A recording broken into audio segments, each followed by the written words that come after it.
Sumainyo ang Panginoon. At sumainyo rin. Ang mabuting balita ng Panginoon ayon kay San Mateo. Papuri sa iyo, Panginoon.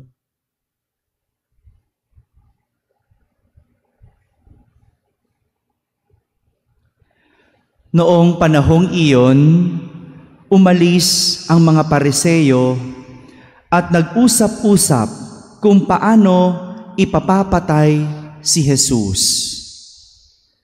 Alam ito ni Jesus, kaya't umalis siya roon.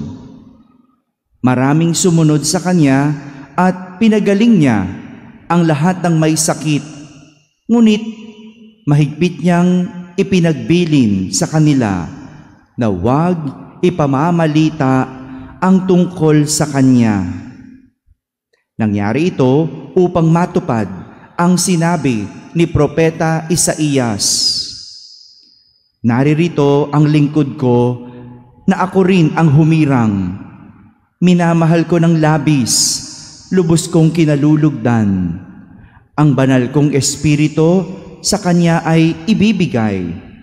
Sa lahat ng mga bansa, ibabadhay katarungan. Hindi siya makikipagtalo, mahinahon kung mangusap. Ang tinig niya sa langsangay tinig lamang na paaanas.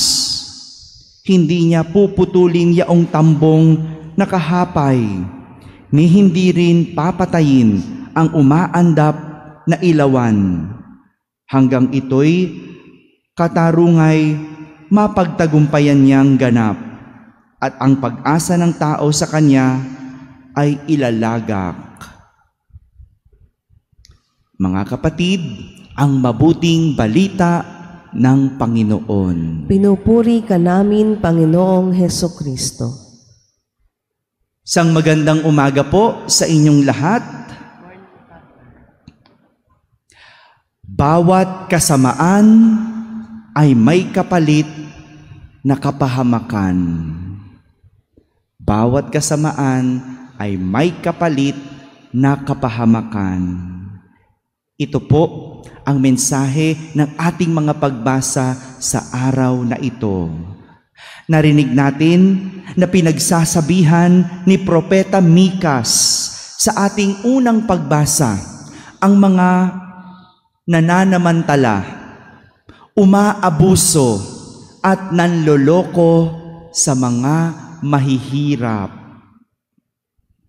Lalong-lalo na, sabi ni Propeta Mikas, yung mga nag-iisip kung paano makakaisa sa mga mahihirap, kung paano maloloko ang mga mahihirap, at kung paano pagkakaperahan ang mga mahihirap. Ganyan naman lagi eh. Kung sino yung mas mababa sa iyo, yan ang ginagawan mo ng kasamaan. Yan ang inaabuso. Yan ang niloloko. Hindi mo pwedeng lokohin yung mas mataas sa'yo. Yung mas matalino sa'yo, hindi mo maloloko yun. Hindi mo maloloko yung mas magaling sa'yo. Hindi. At sino niloloko natin? Sinong ginagawa ng kasamaan? Yung tingin mong mas mababa sa iyo. Kaya nga, derechahang pinapatungkulan ni Propeta Mikas ang mga mayayamang may-ari ng mga lupain. Grabe, no? Ang yayaman na, pagkakaperahan pa rin ang nasa isip. At ang masahol pa, ang mahihirap, ang pinupuntirya. Anong laban sa'yo ng mahirap? Anong magagawa sa iyo ng mahirap? Pero syempre, yun lang kaya mong puntiryahin eh. Yun ang kayang lokohin eh. Ang mahirap, yung walang kalaban-laban, yung walang alam. Sabi ni Propeta Mikas, sila yung mga kumakamkam ng lupa ng may lupa. Inaagaw nila ang kanilang magustuhan at hinahalughog ang bahay at sinasamsam ang ari-arian ng mga tao. Anong tawag natin sa panahon natin yung ganito? Mga magnanakaw.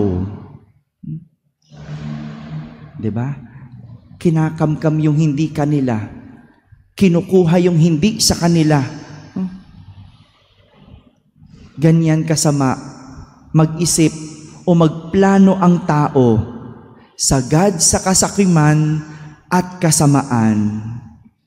Kaya ang babala sa kanila ng Panginoon, may inihanda akong parusa sa sambahayang ito at walang makakapigil sa akin. Sa lahat ng mapagsamantala, mga manloloko, ng aabuso, lalo na sa mga may hirap, ang babala sa inyo ng Panginoon, may inihahanda siyang kaparusahan sa inyo. Kaya matakot ka na. Kung may iniisip kang masama, matakot ka na.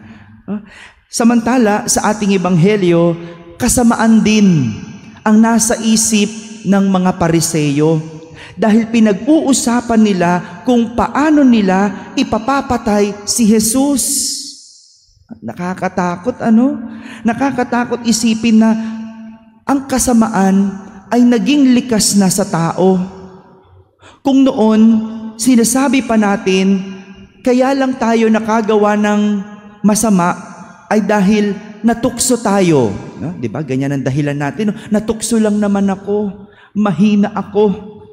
Kung dati, kaya lang tayo nakakagawa ng mali kasi nagkamali lang ako. Hindi ako perpekto. Diba? Yan ang ating mga palusot eh. O kaya lang naman tayo nakakagawa ng mali ay kasi hindi natin alam ang ating ginagawa. Diba? May ganyan, no? Hindi ko naman alam ang aking ginagawa. Pero iba na ngayon. Iba na. Mas nakakatakot na ang tao dahil hindi na natutukso. Gumagawa na lang ng masama. Hindi na nagkakamali dahil alam ng mali, gagawin pa rin. At higit sa lahat, hindi na totoong, hindi na nila alam ang kanilang ginagawa. Dahil ang ilan, pinagpaplanuhan pa ang gagawing kasamaan. Ganito na ba kasama ang tao? Hindi na natutukso dahil likas na ang kasamaan. Hindi na nababagabag dahil nagkalyo na ang konsensya. Mga kapatid, hindi dapat natin binibigyan ng puwang ang kasamaan sa ating kalooban at isipan. Huwag mong i-entertain ang mga kasamaan. Kasi pag nalalagay yan sa isip at puso, sigurado yan ang iyong gagawin. Tandaan, ang babala, bawat kasamaan ay may kapalit na kapahamakan. Amen.